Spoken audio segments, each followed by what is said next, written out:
Vector पढ़ रहे थे, वेक्टर अलजेब्रा। और वेक्टर अलजेब्रा में पिछले क्लास हम लोग पोजीशन वेक्टर के बारे में पढ़ रहे थे, है ना। पोजीशन वेक्टर तक हम लोग पहुंचे थे। और पोजीशन वेक्टर से पहले हम लोग और क्या पढ़े थे, कुछ पढ़े थे। ट्रायंगल लॉ पढ़े थे, पैरेललोग्राम लॉ पढ़े थे, पैरेलल वेक्टर्स पढ़ लिए थे, कोलिनियर वेक्टर्स हो गया था, ठीक है। उसके बाद हम लोग पोजीशन वेक्टर पढ़ रहे थे। पोजीशन वेक्टर में मिड पॉइंट फार्मूला पढ़े थे। मिड पॉइंट फार्मूला सेंट्रोइड नहीं पढ़े थे ना, ये नहीं हुआ था। चलिए, उसी में पोजीशन वेक्टर किसको कहते हैं, कोई बताएगा। पिछले क्लास में पढ़े थे, नहीं। It is vector representation. आपको अब स्टेटमेंट टाइप क्वेश्चन मिलने लगा है, स्टेटमेंट 1, स्टेटमेंट 2 या फिर असर्शन रीजन, ठीक है। ये क्या हो गया, देखिए तो क्या होता है, it is vector representation of point. It is vector representation of point. ये एक पॉइंट का वेक्टर रिप्रेजेंटेशन होता है। हम लोग क्या पढ़े थे कि अगर कोई पॉइंट है जिसका जस्ट ओरिजिन से मिलाने पे, पॉइंट ए है, अगर ओरिजिन से मिलाते हैं तो ओ ए वैक्टर बनता है। और इस ओ ए वैक्टर को हम लोग कहते हैं it is the position vector of point A. It is the position vector of point A. ये ए का पोजीशन वेक्टर कहलाता है और वो इस डायरेक्शन में हमेशा चलता है। किसकी तरह बिहेव करेगा, तो जो पोजीशन वेक्टर है always behaves like coordinate point. ये कोऑर्डिनेट पॉइंट की तरह बिहेव करेगा, ये कोऑर्डिनेट पॉइंट की तरह बिहेव करेगा, जिसके बेसिस पे हम लोग डिस्टेंस फार्मूला लगा सकते हैं, सेक्शन फार्मूला लगा सकते हैं। पिछले क्लास में हुआ था, मिड पॉइंट फार्मूला पढ़े थे हम लोग, ठीक है। मिड पॉइंट फार्मूला, तो मिड पॉइंट फार्मूला हम लोग क्या पढ़े थे कि जो मिड पॉइंट वेक्टर सी होगा that will be equals to a plus B by 2 होगा। उसके साथ में हम लोग सेक्शन फार्मूला पढ़े थे, जो इंटरनल और एक्सटर्नल सेक्शन बताए थे। सेक्शन फार्मूला पढ़े थे हम लोग। सेक्शन फार्मूला में पढ़े थे कि अगर कोई पॉइंट सी जिसका पोजीशन वेक्टर सी है, वो अगर डिवाइड करता है ए बी को किस रेशियो में, m/n, तो हम लोग लिखते थे m vector a plus n vector b, और डिवीजन में क्या होता था m प्लस n। ये हम लोग पढ़े थे। ये हो गया इंटरनल डिवीजन का। एक्सटर्नल डिवीजन के लिए हम लोग पढ़े थे m vector a minus n vector b, और डिवीजन में m माइनस n। ये पढ़ लिए थे हम लोग, ठीक है। अब इसी के साथ सेंट्रोइड का, ज्यादा बड़ा कुछ नहीं, ठीक है, ज्यादा बड़ा कुछ नहीं, ज्यादा इसको लेंथी नहीं बनाना है। सेंट्रोइड, सेंट्रोइड ट्रायंगल का एक ट्रायंगल है जिसका 3 वर्टिसेस है ए बी सी। ए का पोजीशन वेक्टर ए, बी का पोजीशन वेक्टर बी, सी का पोजीशन वेक्टर सी। ये ऐसा है, ठीक है। अगर ऐसा है तो सेंट्रोइड जो होगा ना, सेंट्रोइड, मान लीजिए इसको हम लोग कहते हैं डी, ठीक है, और डी का पोजीशन वेक्टर डी है, तो जो डी होगा that is equals to, centroid का फॉर्मूला जैसे होता है x1 plus x2 plus x3 by 3, एकदम वही फॉर्मूला लगेगा इसमें, ठीक है, सेम फॉर्मूला। बस वहां पे बात करते हैं हम लोग कोऑर्डिनेट्स पे, और यहाँ पे हम लोग बात कर रहे हैं पोजीशन वेक्टर पे, ठीक है, और ज्यादा कुछ नहीं। चलिए इसके साथ एक और टर्म जियो सेंटर। जियो सेंटर, जियो सेंटर क्या होता है, पिरामिड जानते हैं, पिरामिड,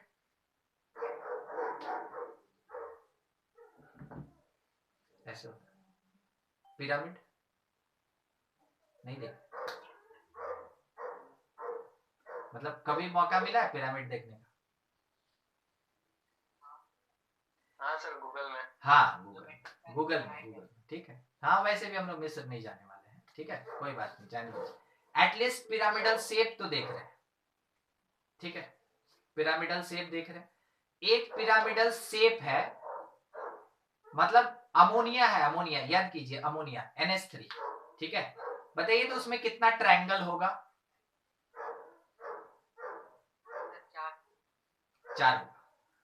हर एक ट्रायंगल का अपना सेंट्रॉइड होगा,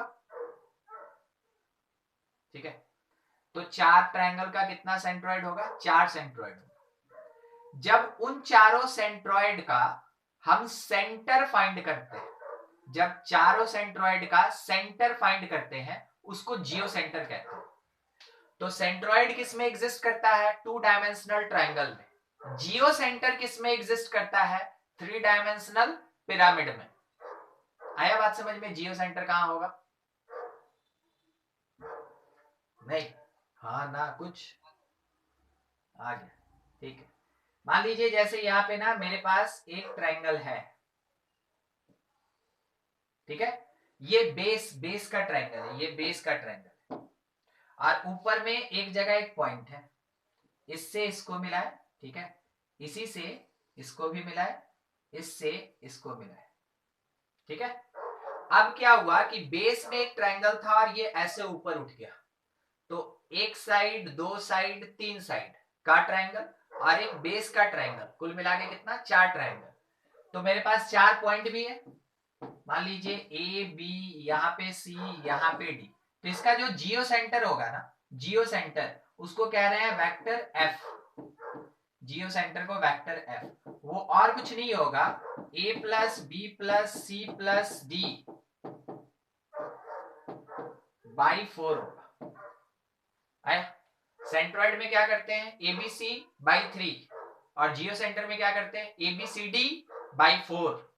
ये 4 क्यों हो रहा है, क्योंकि 4 ट्रायंगल बन रहा है। ये चारों है कौन, ये चारों एक्चुअल में वर्टिसेस के बेसिस पे आंसर है, मगर कॉन्सेप्ट क्या कहता है, कॉन्सेप्ट ये कहता है कि geo centre is the centre of all centroids in any triangular pyramid, ठीक है। जियो सेंटर क्या होता है, जियो सेंटर हर एक सेंट्रोइड का सेंटर होता है, किसके अंदर होता है, एक ट्रायंगुलर पिरामिड के अंदर होता है। निकालने का तरीका क्या है, निकालने का तरीका है कि वर्टिसेस का एडिशन करेंगे और डिवाइडेड बाई 4। मतलब कि जियो सेंटर निकालने के लिए आपको सेंट्रोइड निकालना जरूरी नहीं है, आप वर्टिसेस के बेसिस पे डायरेक्ट कैलकुलेशन कर सकते हैं, ठीक है। तो आप इसको पहले नोट कर ले, उसके बाद हम स्टेटमेंट दिखाएंगे कि जियो सेंटर कहते हैं किसको, ठीक है। चलिए, जो लिखे थे उसके आगे वाला चीज नोट कीजिएगा, सब लिखना जरूरी नहीं है, जो पहले से लिखे थे ना उसके आगे का चीज नोट कीजिएगा। लिखिए, geo centre is centre of centroid, it is center of centroid of all 4 triangles, of all 4 triangles in any triangular pyramid, in any triangular pyramid। बस यही स्टेटमेंट कि कभी अगर आए तो आप इसको एटलीस्ट लिख सके।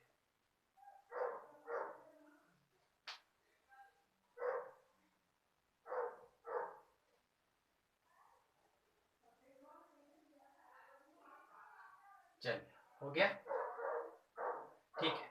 ये चीज था अपने पास पोजीशन वेक्टर से रिलेटेड पार्ट, ऑलरेडी हम लोगों ने इस पे डिस्कशन कर लिए। अब हम लोग को क्या करना है ना, कंपोनेंट्स पे बात करना है, कंपोनेंट्स, ठीक है। वेक्टर इन कंपोनेंट फॉर्म, वेक्टर इन कंपोनेंट,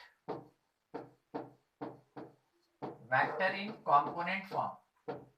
देखिए, कंपोनेंट फॉर्म कहने का मतलब क्या हो गया कि आपको ये चीज पहले से पता है, मगर फिर से एक बार थोड़ा सा रिवीजन टाइप। ये ऐसा मान लीजिए एक्स एक्सिस, वाई एक्सिस और जेड एक्सिस है, तो इसमें अगर किसी एक वेक्टर का कोई कंपोनेंट एक्स की तरफ जाता है तो हम लोग एक्स ना लिख के उसको क्या लिखते हैं, आई कैप। तो आई कैप क्या है, it is just a notation. I cap केवल एक नोटेशन है जो डिनोट करता है कि कंपोनेंट या फिर इंटरसेप्ट कौन से एक्सिस पे है, एक्स एक्सिस पे है, ठीक है। समझाएंगे उसको अभी भी। y के नोटेशन के लिए जे कैप यूज करते हैं और z के नोटेशन के लिए के कैप यूज करते हैं। तो आई कैप, जे कैप, के कैप क्या है, ये जस्ट नोटेशन है। किस चीज का नोटेशन है? डायरेक्शन का। कौन से साइड में डायरेक्शन का नोटेशन है? X axis, Y axis, Z axis, इसकी तरफ डायरेक्शन का नोटेशन है और कुछ नहीं। सर हम तो सुने थे यूनिट वेक्टर, हम आपको स्टार्टिंग में बताए थे यूनिट वेक्टर जो होता है ना वो और कुछ नहीं करता है, डायरेक्शन बताता है। तो भाई ठीक है, आप जो सुने थे आप सही सुने थे, मगर आप काम का चीज नहीं सुने थे। आपको ये समझना है आई कैप का मतलब एक डायरेक्शन, किसकी तरफ? एक्स एक्सिस की तरफ। इसमें हम बोले आई कैप जो है ना वो एक्स एक्सिस के अलोंग यूनिट वेक्टर है। ये स्टेटमेंट किसी काम का नहीं कि आई कैप एक्स एक्सिस के अलोंग यूनिट वेक्टर, ये किसी काम का नहीं। मगर आई कैप एक्स एक्सिस के डायरेक्शन को डिनोट करता है, ये बहुत काम का चीज है। तो एक काम का बात होता है, एक जस्ट डेफिनेशन होता है, उसमें कुछ काम का चीज नहीं होता। तो हम लोग को डेफिनेशन लिखना नहीं है ना यहाँ पे, इसलिए काम का बात कर देंगे। मान लीजिए जैसे थोड़ा सा अज्यूम कीजिएगा, एक पॉइंट है यहाँ पे, ठीक है, मान लीजिए स्पेस में ये पॉइंट है। एक्स एक्सिस से 3 यूनिट चला, वाई पे 5 यूनिट चला, जेड पे 4 यूनिट चला। पॉइंट का कोऑर्डिनेट बोलिए तो।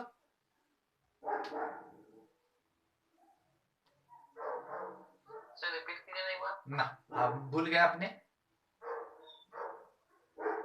क्या रिपीट करेंगे?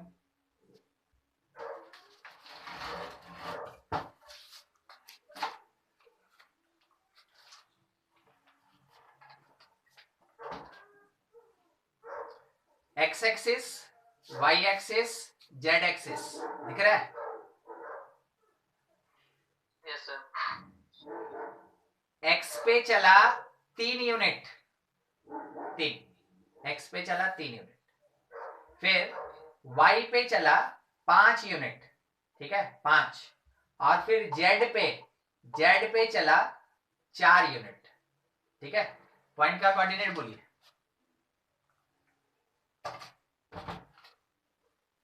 3i cap, 5j cap, 4k cap. हम तो कोऑर्डिनेट पूछ रहे थे। सर 3, 5, 4। हाँ, तो अगर मान लीजिए कोई एक पॉइंट है यहाँ पे, और पॉइंट का कोऑर्डिनेट है 3, 5, 4, तो हमको ये समझ में आता है कि एक्स एक्सिस पे ओरिजिन से 3 यूनिट का डिस्टेंस कवर किया, वाई एक्सिस पे 5 यूनिट का डिस्टेंस कवर किया, और जेड एक्सिस पे 4 यूनिट का डिस्टेंस कवर किया, तब जाके ये पॉइंट बना 3, 5, 4। तो अगर किसी एक पॉइंट का लेट बी ए कोऑर्डिनेट है 3, 5, 4, तो 3 क्या है? एक्स इंटरसेप्ट है, और एक्स इंटरसेप्ट कहने का मतलब ओरिजिन से कितने डिस्टेंस पे एक्स एक्सिस को कट करेगा, वो लेंथ है। यानी एक्स के ऊपर मैग्नीट्यूड कितने यूनिट का? 3 यूनिट का, ठीक है। फिर 5 क्या है? It is why intercept. 4 क्या है? ये है जेड इंटरसेप्ट।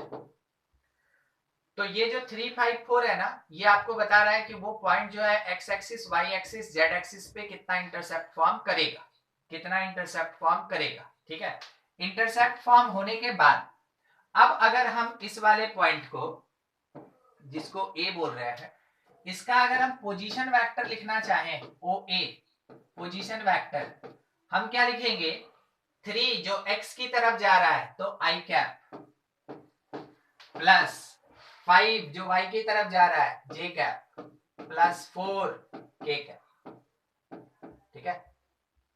तो ये हो गया vector in its component form, component along X, component along Y, component along Z, ठीक है। ये वही चीज। तो अब इसका उल्टा समझने का कोशिश कीजिए, क्योंकि आपके क्वेश्चन में ये दिया रहेगा, ठीक है, क्वेश्चन में ये गिवन रहेगा। हाँ, अगर आपके पास दिया है कि कोई एक वेक्टर OB है जो लिखा हुआ है 6i cap minus 2j cap minus 5k cap, आप क्या बोलेंगे कि देखो ये x को डिनोट कर रहा है, ये y को डिनोट कर रहा है, और ये z को डिनोट कर रहा है। कैसे आपको पता चला कि ये x को ही डिनोट कर रहा है? i कैप देख के।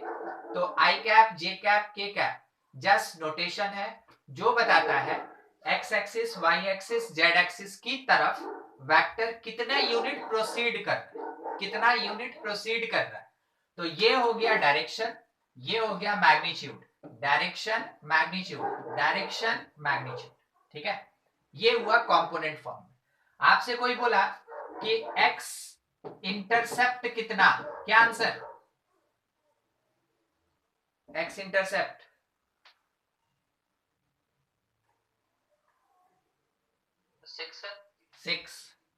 6 यूनिट्स, 6 यूनिट्स। कोई आपसे बोला जेड इंटरसेप्ट कितना? -2 यूनिट्स, जेड ना, -5 Z intercept 5 units in negative direction. Intercept होता है ना जो, वो लेंथ होता है, एक्चुअल में वो मैग्नीट्यूड को दिखाता है, ठीक है। तो हम लोग उसमें नेगेटिव नहीं लिखेंगे, हाँ। और वाई इंटरसेप्ट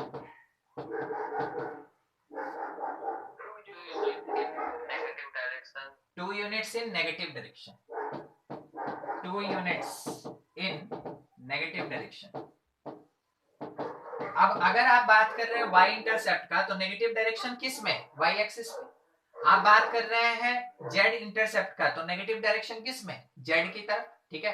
तो जेड का नेगेटिव या तो डाउन द प्लेन होता है, नहीं तो इन द प्लेन होता है, ठीक है। या तो प्लेन के नीचे होगा, नहीं तो प्लेन के अंदर होता है, बस उसका 2 ही डायरेक्शन ही होता है, ठीक है। ठीक है, इसको नोट कीजिए।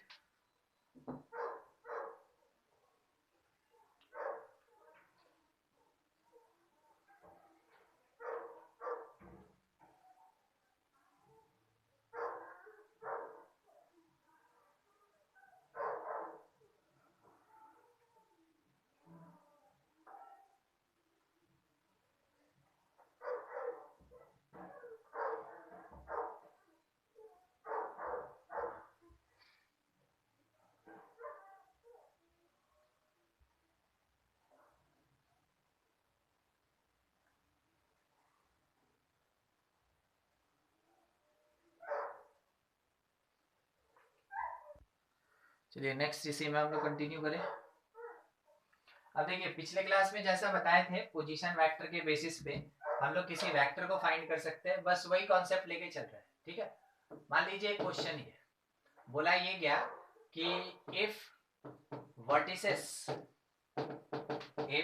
vertices of triangle ABC are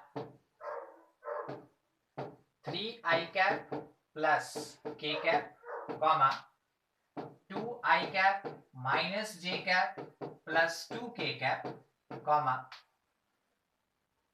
i cap plus j cap, ठीक है। ये दिया हुआ है, बोला गया find vector of each side,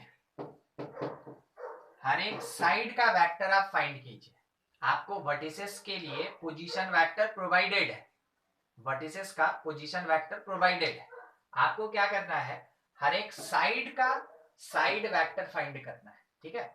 तो रफली जस्ट एक डायग्राम कि ये मेरे पास ABC है।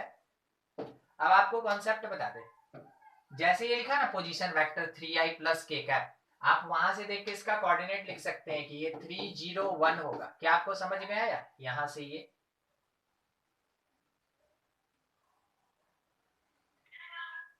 समझ 3i कैप के कारण 3, j है नहीं इसलिए वो 0 होगा, और k का कोफिशिएंट 1 है तो 3 0 1। b का कोऑर्डिनेट कोई बताएगा? b का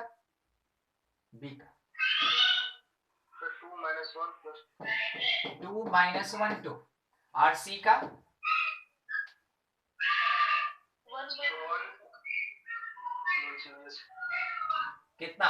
1 1 0 आ गया, ठीक है। चलिए हम लोग के पास क्या क्या प्रोवाइडेड है? प्रोवाइडेड है OA वेक्टर, कितना दिया हुआ है?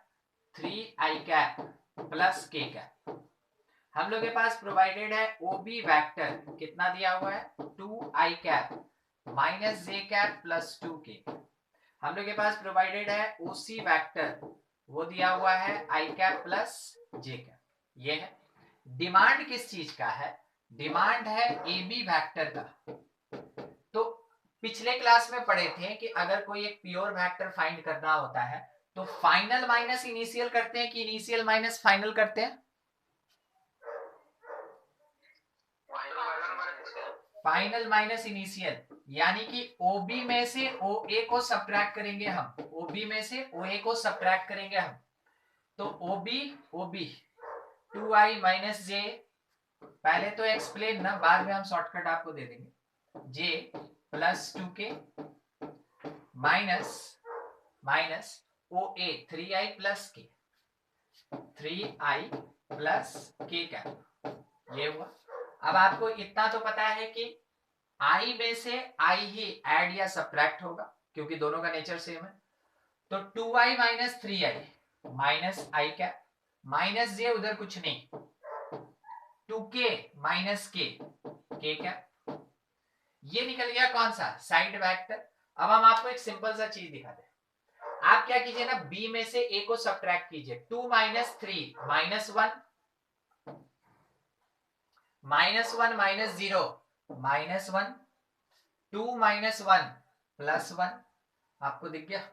बस इसी कॉन्सेप्ट पे हम BC वेक्टर लिखेंगे, BC वेक्टर। तो BC कैसे लिखेंगे? C में से B को सब्ट्रैक्ट कीजिए, I लगाइए, J लगाइए, K लगाइए। चलिए देख के बोलते जाइए, हम लिखते चलेंगे। ठीक है, माइनस 2k प्लस 2j ना, प्लस 2j, हाँ, प्लस 2j कैप और k माइनस 2k, ठीक, ये हो गया। सेम ऐसे ही अगर हम लोग CA वेक्टर निकालें, CA देख के बोलिए, CA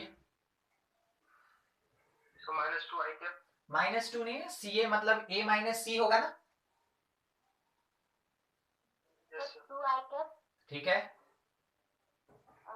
माइनस जे कैप, ठीक है, उसके बाद फिर प्लस के कैप, एकदम सही। ये कैप 2i माइनस जे प्लस k कैप हो क्या रहा है ना, 3 माइनस 1। पहले इसको देखेंगे ध्यान से, ये होता है फाइनल और ये होता है इनिशियल।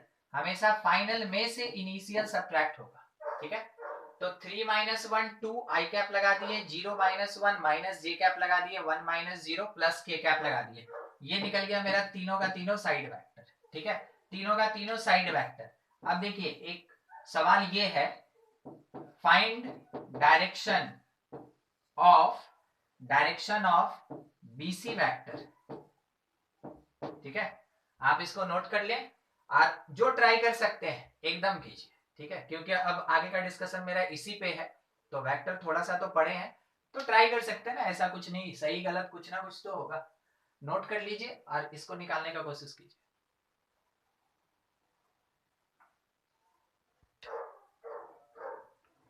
डायरेक्शन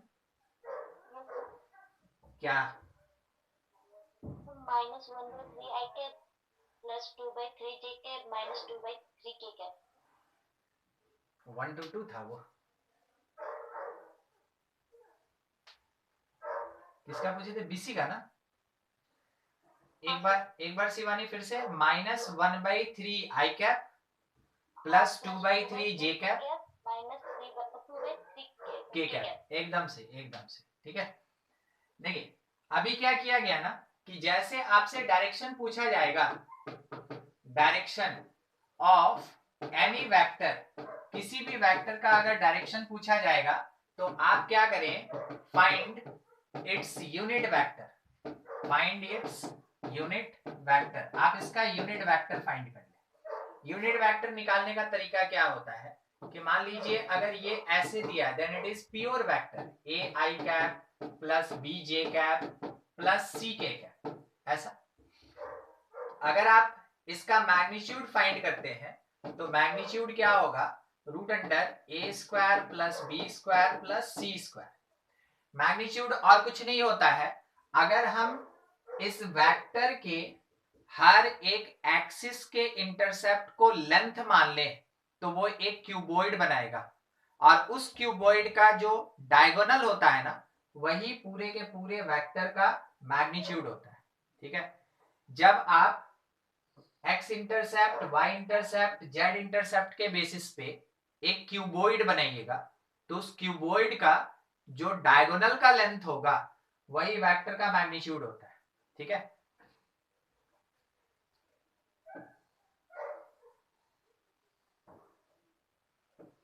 इलेवन क्लास में आप ये किए हैं। 11 क्लास में जब आप 3D ज्योमेट्री पढ़ रहे थे ना, उस समय आप इसको देखे थे। देखिए एक क्यूबॉइड है, अब इस क्यूबॉइड में आप मान लीजिए इधर की तरफ एक्स एक्सिस है, इधर की तरफ वाई एक्सिस है, और ऊपर की तरफ जेड एक्सिस है। तो x intercept, Y intercept, Z intercept, तीनों इंटरसेप्ट लेके एक क्यूबॉइड बन गया। उस क्यूबॉइड का एक डायगोनल होगा, तो फ्रंट फेस से बैक फेस जा रहे हैं, फ्रंट फेस से बैक फेस जा रहे हैं। ठीक है, ये जो डायगोनल है ये डिनोट कर रहा है मैग्नीट्यूड ऑफ द वेक्टर। ठीक है, ये क्या करता है, वेक्टर के मैग्नीट्यूड को डिनोट करता है। बस यही है इसका थ्योरेटिकल पार्ट, मैग्नीट्यूड का। अब सवाल आया यूनिट वेक्टर कैसे, तो यूनिट वेक्टर इसको हम लोग कैप से रिप्रेजेंट करते हैं। अगर आप किसी एक वेक्टर में इसके मैग्नीट्यूड से डिवाइड कर दें, वो उसका यूनिट वेक्टर होगा। किसी भी वेक्टर का डायरेक्शन मांगे ना, तो इसका मतलब है कि हमको निकालना यूनिट वेक्टर। शायद ही कभी कोई क्वेश्चन आएगा कि find the unit vector of the given vector, मगर बहुत सारा क्वेश्चन आएगा find the direction of given vector. दोनों का आंसर एक ही है, मगर स्टेटमेंट में यूनिट वेक्टर लिखता नहीं। ठीक है, तो डायरेक्शन का डिमांड करेगा, डायरेक्शन का डिमांड करेगा, हम लोग क्या निकाल के रख देंगे उसके सामने, यूनिट वेक्टर निकाल के रख देंगे। ठीक है, चलिए यहां से जब आप डिवाइड किए, ठीक है, ये वाला कॉन्सेप्ट लगा, तो उसके अकॉर्डिंग ए कैप आपके पास आया A by root under A square plus B square plus C square I cap, B by root under A square plus B square plus C square J cap, plus C by root under A square plus B square plus C square K cap. ये बन गया unit vector. इसमें I cap, J cap, के cap का जो coefficient है उसको direction cosines कहते हैं। ठीक है, तो इसको रिप्रेजेंट करते हैं एल एम एन से। ठीक है, तो देखिए जब हम कैप पहना के लिखें तो एल एम एन है कोफिशिएंट, जब हम वेक्टर लिखें ए बी सी है कोफिशिएंट। ठीक है, ध्यान रखिएगा कहां पे क्या लिखे। तो वर्ड आया डायरेक्शन रेशियो, डायरेक्शन रेशियो, और एक वर्ड आया डायरेक्शन कोसाइन। ठीक है, direction ratio, direction cosine. Direction ratio हमेशा प्योर वेक्टर में होता है और डायरेक्शन कोसाइन हमेशा यूनिट वेक्टर में होता है। ठीक है, डायरेक्शन रेशियो प्योर वेक्टर में होता है और डायरेक्शन कोसाइन जो है ना ये यूनिट वेक्टर में होता है। तो direction ratio proportional to the coefficient of i cap, J cap, के कैप, यानी a b c. Direction ratio, क्योंकि रेशियो है ना इसलिए वो क्या होता है, प्रोपोर्शनल होता है, वो कभी इक्वल नहीं होता है। ठीक है, direction ratio proportional to the coefficient of i cap, J cap, के कैप इन द वेक्टर, और direction cosine is exactly equals to the coefficient of i cap, J cap, के कैप इन यूनिट वेक्टर, यानी l m n. तो m क्या है, M एक direction cosine है, किधर की तरफ, वाई एक्सिस की तरफ।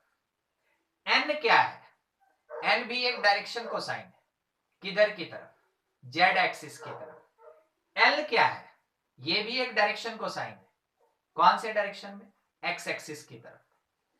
बी क्या है, बी एक डायरेक्शन रेशियो है, कौन से डायरेक्शन में? वाई एक्सिस की तरफ। ठीक है, तो जब आप वेक्टर में आई कैप जे कैप के कैप का कोफिशिएंट उठाइएगा वो डायरेक्शन रेशियो होगा। जब उसी के यूनिट वेक्टर में आई कैप जे कैप के कैप का कोफिशिएंट उठाइएगा तो वो डायरेक्शन कोसाइन होगा। अब cos theta 1 is L, cos theta 2 is M और cos थीटा 3 इज N। सवाल उठा थीटा कौन?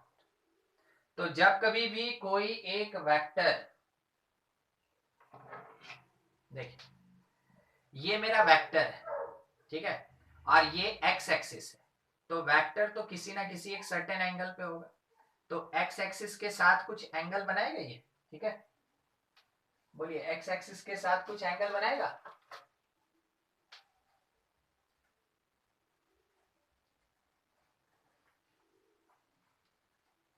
समझते हैं कि वेक्टर जो है वो एंगल बनाता है।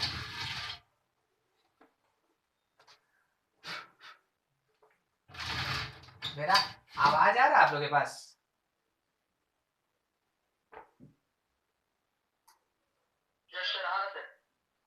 तो एकदम नहीं बोलते, हम सोचते आवाजें गायब हो गई। देख ये है आई एम मरून का calculus in one variable.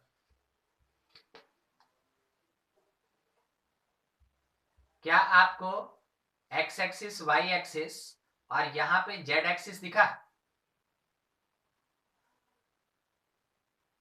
X axis Y axis Z axis. हाँ सर। ठीक है, ये वेक्टर है, ये वेक्टर ऐसे है, दिख रहा है? अब देखिए क्या ये जेड के साथ कुछ एंगल बना रहा है? जेड के साथ, ठीक है, जेड के साथ जो एंगल बनाएगा वो थीटा 3 है। जेड के साथ एंगल थीटा 3 है। एक्स के साथ एंगल यहाँ पे एक्स के साथ एंगल ये थीटा 1 है। और देखिए अगर हम इसको यहीं पकड़ के रखें तो ये वाई के साथ भी तो एंगल बना रहा है, ये थीटा 2। तो 3 डायमेंशनल स्पेस में जब एक वेक्टर लाई करता है तो x axis Y axis Z axis के साथ ये एक एंगल बनाता है। एक्स के साथ जो एंगल बनाता है उसको थीटा 1 से डिनोट करते हैं, वाई के साथ एंगल थीटा 2 और जेड के साथ एंगल थीटा 3। ठीक है, तो theta 1 theta 2 theta 3 are angles with x y z axis। x y z axis के साथ वो एंगल्स को रिप्रेजेंट कर रहा है। और एंगल का मतलब होता है डायरेक्शन। एंगल का मतलब डायरेक्शन पढ़े थे ना स्टार्टिंग में, 30 डिग्री 45 डिग्री ऐसे करके कुछ। थीटा का मतलब, एंगल का मतलब डायरेक्शन, और कॉस का पूरा नाम होता है कोसाइन। तो डायरेक्शन कोसाइन यही है मेरे पास L।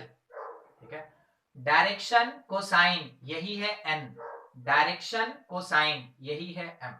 ठीक है, तो आपको समझ में आया LMN क्या होता है? डायरेक्शन कोसाइंस होता है। कौन से डायरेक्शन में होता है? X axis Y axis Z axis में होता है। एक्स के साथ जो एंगल बनेगा उसको क्या बोलेंगे? थीटा 1। वाई के साथ वेक्टर का जो एंगल बनेगा उसको थीटा 2। जेड के साथ वेक्टर का जो एंगल बनेगा उसको थीटा 3 कहते हैं हम लोग। ठीक है, चलिए नोट कीजिए इसको, फिर आगे और थोड़ा कंटिन्यू करेंगे।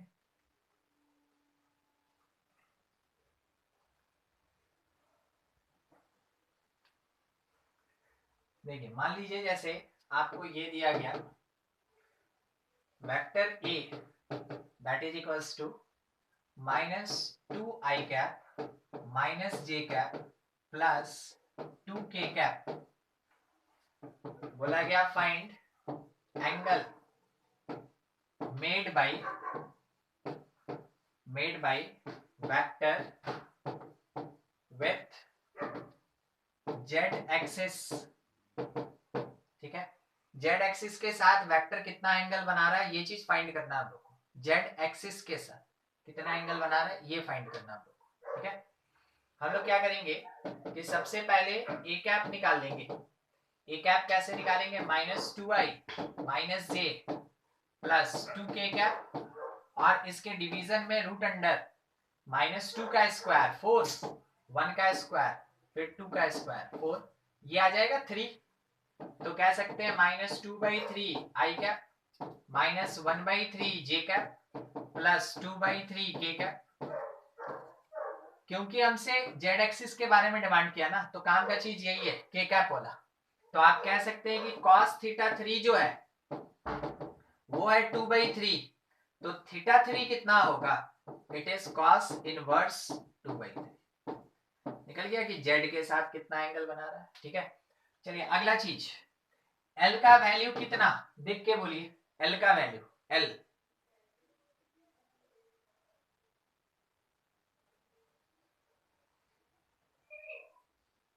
सर क्या पूछे? एल का वैल्यू, एल का वैल्यू सर -3/2। 2/3 ना, हाँ 2/2। ये नहीं होता है, जब भी ए कैप होगा तो l i cap plus m j cap plus n k cap होगा। ठीक है, उसी कॉन्सेप्ट से एल आ गया, एम कितना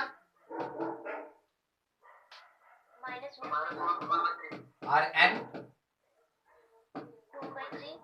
2/3। अब एक बार L square plus M square plus N square सोच के बताइए कितना, L square plus M square plus N square add कर लेते हैं, सोचना क्या ज्यादा, 4/9, 1/9, 4/9, तो ये 9/9 आएगा। कहने का मतलब 1। तो आपके पास एक कॉन्सेप्ट आया कि डायरेक्शन कोसाइंस के स्क्वायर्स का जो सम होता है वो 1 होता है। डायरेक्शन कोसाइंस के स्क्वायर का सम 1 होता है। बहुत काम का चीज है, बहुत सारा क्वेश्चन बनवाएगा। ठीक है, बहुत काम का चीज है। एक क्वेश्चन इसके बेसिस पे, θ2 अगर दिया हुआ है 30 डिग्री, θ3 अगर दिया हुआ है 120 डिग्री, बोला फाइंड θ3। क्या आप क्वेश्चन का कॉन्सेप्ट समझे, वो बोलना क्या चाहता है?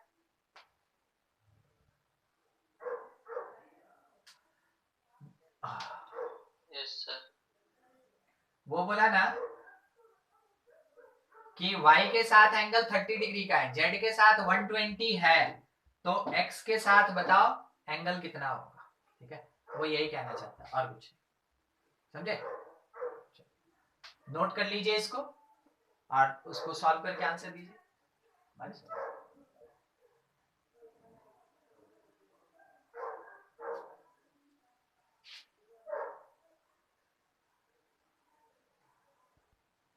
सर 90 डिग्री आया, θ1 90 डिग्री आया। ठीक है, देखिए θ2 अगर अपने पास दिया हुआ है 30 डिग्री, इसका मतलब m का वैल्यू cos 30 डिग्री होगा। cos 30 का वैल्यू कितना होता है, √3/2। ठीक है, फिर θ3 अगर 120 है तो n का वैल्यू cos 120 डिग्री होगा। cos 120 का वैल्यू कितना होता है, -1/2। ठीक है, उसके बाद अब हम लोग के पास m मिल गया, n मिल गया, l चाहिए, तो l square plus m square 3/4 plus n square 1/4 is equals to 1। तो देखिए ये इसके साथ पूरा कैंसिल, तो l का वैल्यू 0 आया, यानी कि cos θ1 आपके पास 0 आया, तो आप डिक्लेयर कर सकते हैं कि θ1 जो होगा वो 90 डिग्री होगा, क्योंकि उसी जगह पे cos क्या करता है, 0 वैल्यू देता है। ठीक है, चलिए इसको कंप्लीट कर लीजिए। किसी को कुछ डाउट है तो पूछ लेंगे।